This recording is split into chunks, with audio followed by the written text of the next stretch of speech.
Hey everybody, Weem here. Welcome to Sublevel Zero, a game recently sent to me by the publisher. It is being developed by Sigtrap Games. This is a game that I get a lot of games in my inbox and always give them a quick kind of look, see what they're about. And some of them, I'm not going to lie, kind of have to judge by their cover. I get a lot of games sent to me, and so some of them I glance at and say, yeah, it's probably not for me. This one actually was kind of one of them. It is a roguelike, a first-person roguelike shooter. It's got 6 degrees of freedom, so you can kind of turn your ship, rotate in any direction, move. You've got that kind of total freedom of movement, which is pretty cool, but that type of thing, it doesn't really always stick out to me. It's actually been inspired by games like Descent and Forsaken. I've played Descent, although it's been a long time, and enjoyed that back in the day. But anyway, yeah, I thought I would look into this a bit further, read a bit more about it, watched a video and thought, man, that actually looks pretty cool. This looks pretty fun. So I wanted to bring you guys in here because I actually went through the tutorial and thought, you know what, this is pretty fun. I like this, so maybe I should show these guys the game. So basically, that is what we're here to do. I'm actually going to start a new game. Again, I've gone through the tutorial, and it actually lets you continue out to a new game, keep the things that you've earned, but for some reason that disappeared after I changed some settings. My continue option was gone, but that's fine. The new game basically starts right after the tutorial, so we're good. Now let me talk a little bit more about some elements of this game before I jump into it. This game has procedurally generated environments. There's about 6 levels, I think. They said 6 to 8. I think I saw 6 when it loads. And there is permanent death, so when you go through, if you die, you've got to start the whole thing over, go through all the levels again, essentially. However, any of the upgrades, the things that you find, those stick with you. So if you've progressed through maybe half of the campaign and you die, you get all of the guns, all the upgrades you found, so the second time through, you know, is a bit easier, right? You've got all that stuff with you. So that's definitely a cool thing, a cool element to this. Pretty fun. So I think that kind of covers it. That's the stuff I wanted to get off before I kind of jumped in here. It's very simple in that way, right? You're gonna fly through the levels, try to get to the end. It's supposed to be very challenging. I found the tutorial was pretty straightforward, which is great, not too difficult.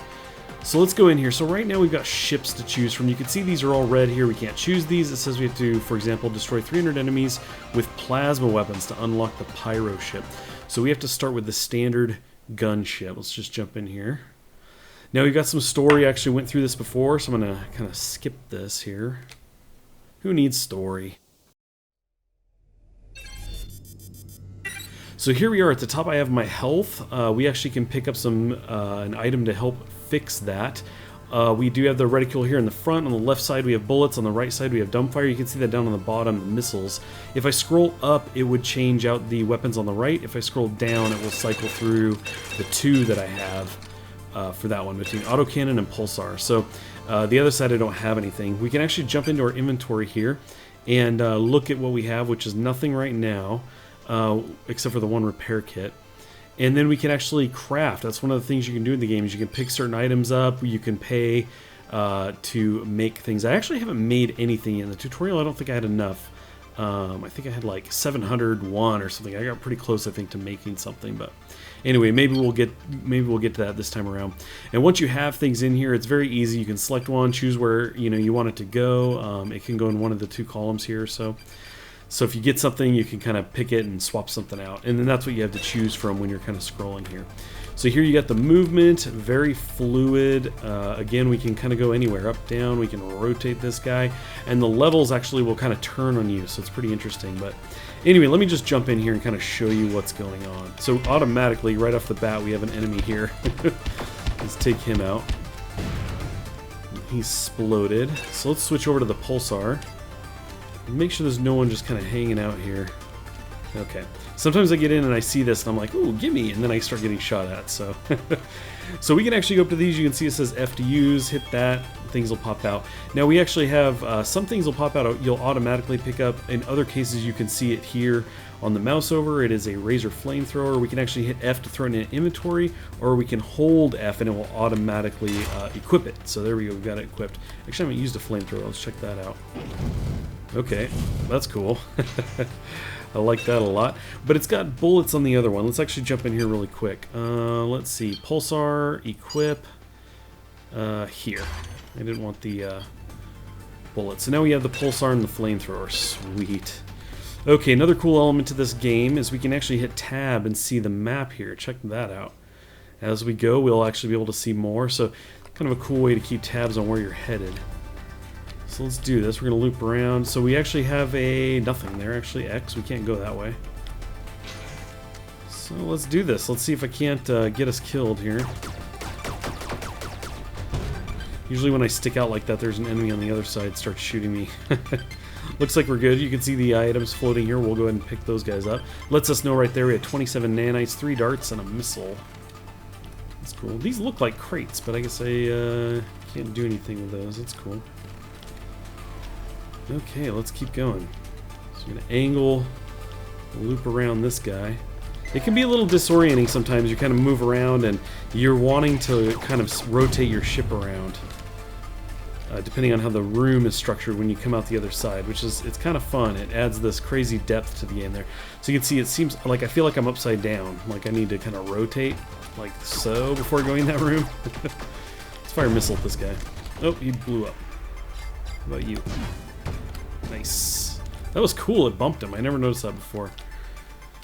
Okay, we're looking pretty good. Our health is good. I guess we haven't been hit yet. And I don't know if these do anything, these little vents. It's probably just an effect. Okay, cool. Sweet. I'm going to walk into any environmental danger. Now, I haven't really noticed that through the tutorial, but there could be some kind of, flames, for example, that, if you go through, you end up damaging yourself. You can see the amount of damage kind of tick up off of them there. We can see how much we're doing. There's this dude hanging out. I think I hit the wall with that missile. Ooh. Got us to 55 now. Now there is a kind of a time limit as well for some of the items. The little guys like this, for example, will start to flash when they're about to go away. There you go. So you definitely want to get in and pick that stuff up as soon as you can. And this can be very easy to miss, like these little pathways. I ended up going through the tutorial and getting to the end and thought, oh, well, what do I do now? And when I brought up the map, that's when I realized, oh, there was a little offshoot I almost missed, which I think really illustrates just how important that map is. It can be very easy to miss little pathways.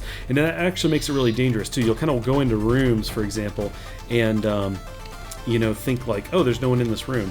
And then all of a sudden you're getting fired on, and it turns out there was a little tunnel that you totally didn't even notice. Okay, let's go ahead and hit G, which will start to heal us. And it's a heal over time, so it's not automatic. Whoops. Try not to get killed, Ween. You end up moving out there a little too far. Anybody else here? No? Okay, what do we have here? Dangerous homing missile. We're just going to throw that in the inventory real quick. Let's see what we have here. A shredder, damage 74. Currently the pulsar's damage 17. Let's go ahead and swap out the pulse bar for the shredder. It's just bullets. Oh, it's like shotgun style though. Interesting. That's kind of cool. I'd imagine we're much more effective with that up close and personal. Nowhere to go down there, so let's continue this way. Ah, dead end. Definitely not going that way. We're going to back this thing up. So again, I think we kind of approached this like so. There we go. Get my orientation back to where we were. I want to try the shredder on somebody, so let's see. There we go. That dude. Maybe we can get him to come around the corner. We've got... Oh, nice. Kind of one shot on that. It was very cool. So I'm really loving the graphics. It's got that kind of retro style look to it. I believe they even describe the game as having that look, but I really dig it. The game feels really smooth, which I like as well. And you don't take damage for bumping into walls, in case you're curious about that. I've slammed pretty hard into walls. You can see I'm kind of bumping these around here and taking no damage. Standard engine. Let's grab that. 102 damage, just pop that guy. So I'm really, like I said, I'm loving the feel of the game. Very smooth, the rotation with, everything about it. I love it. It just feels kind of soft and bouncy. Very cool, very smooth. Let's take a look at this. You can see it looks like a Game Boy, right? Ran across one of these before with kind of spinning around, and I was like, oh, nice. That's got to be a play on the Game Boy, right? I'll go ahead and scoop this guy up. So that's a data log decoded. So this is kind of some information. It's story, right? So we're going to go ahead and, that's okay, we got it. Story, sure. Just let us get back to the shooting, right? Let's see here. There's no path down there. Okay, cool. Let's keep this going. Let's see what we have in here. Some open space, some lighting. I'm not seeing anybody. We do have a path there, though. We didn't loop back, did we? Right? Like this? Let's take a peek. And I can actually, you can use the WASD controls here to kind of move the map around off of your character. So it looks like there's a path we could go straight ahead. Did we not fully... This is the one we went down into. And then it looks like it has the dead end there.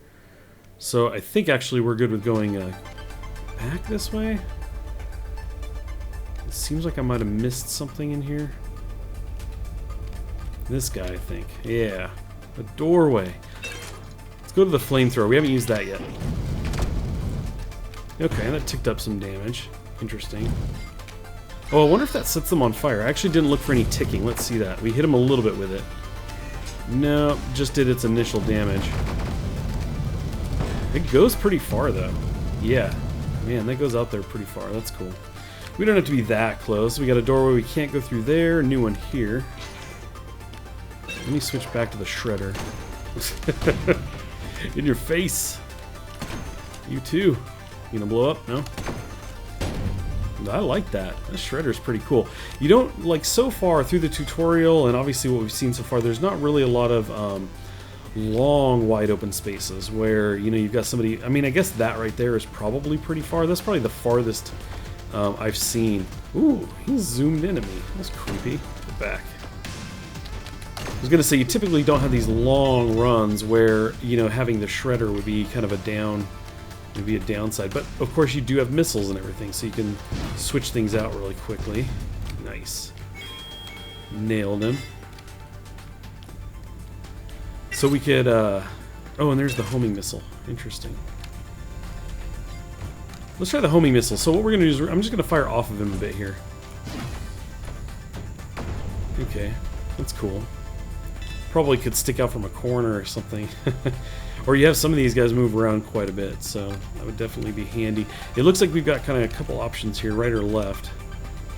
So that's cool. If you're wondering about this, we can't go through that. It's kind of a glass. Very cool effect. I like that. It looks pretty sweet. Let's actually take a look at the map here.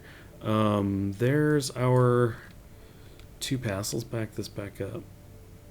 Let's see. So down, that goes, left side goes down and underneath us. Looks like they actually both go to the same place. Come on, Wheat. Same thing. Let's see here, rotate this around. I feel very clumsy when I'm bumping into things.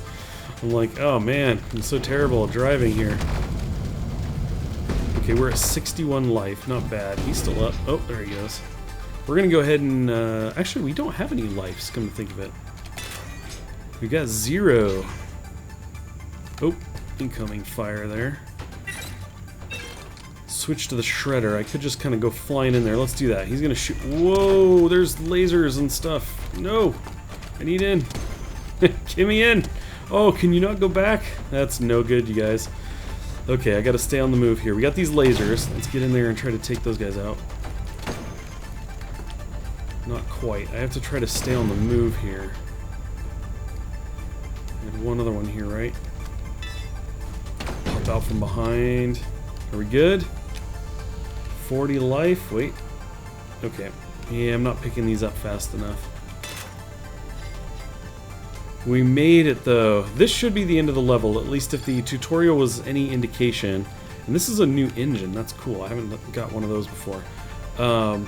But if the tutorial was any indication, we just need to destroy this guy and we're done. But let's actually hop over here, because I'm remembering I actually did pick up an engine, I just didn't get to upgrade it or anything. So let's go ahead and just drop the autocannon. We're going to drop that guy. You can see that just kind of pop out and float out there. Pretty cool. Let's pick up the engine. Now again, I could have held F and swapped that in, I suppose, but let's take a look at this. So we've got a standard engine here. And it looks like we already have a standard engine, so I don't know that that's any better. We'll equip it anyway, though. So we have the Scout engine, which is 77,152. The standard engine is better. But I think that's pretty much what we've got, right? 85,126.18? No. Actually, yeah, the boost is a little better. Speed is lower, though. Okay, we'll do that one. Yeah, they're a little different. That's kind of cool. Okay, so they're just because they have the same name doesn't mean that they're the exact same thing. So let's go ahead. We're gonna hit tab. We're gonna check the map here. It looks like I can't leave anyway. It looks like once we get into this room, this is the end. So if you didn't explore an area, I guess that's something to keep in mind. The idea of exploring and getting more stuff is good because, again, you get to keep that if you die. So if you pass a spot and end a level, you potentially are missing out on some extra items. So anyway, something to keep in mind. Let's go ahead and hit the shredder on this guy. Let's see, he's spinning around here. Let's go to the flamethrower now. There we go. Boom. So we've got a repair kit. We don't have inventory space for that. What else do we have? The flux component. We just need to run into that to get it. It's kind of like what we're after in the level, so that's all we need to do. And that is a portal to get out of there, and that is a very annoying sound. So I'm going to go ahead and jump through that really quick after I pick these guys up. Anyway, I think I'm going to go ahead and leave it at that. I just wanted to run you through like a level of the game, kind of explain what the game is about, show you, some gameplay, and see if you guys would be interested. Now, by the time this video goes up, should be putting this up on the 8th, Thursday, which is actually the day the game is supposed to be released. So it should be available right now. They discussed that the price would be, it looks like $14.99, I believe. I think one of the other sites out there, Rock Paper Shotgun or something, did an article on it as well. I made a link to that if you want more information. So anyway, take a look down there. I do want to thank you guys for watching. I appreciate it, and I'll catch you next time.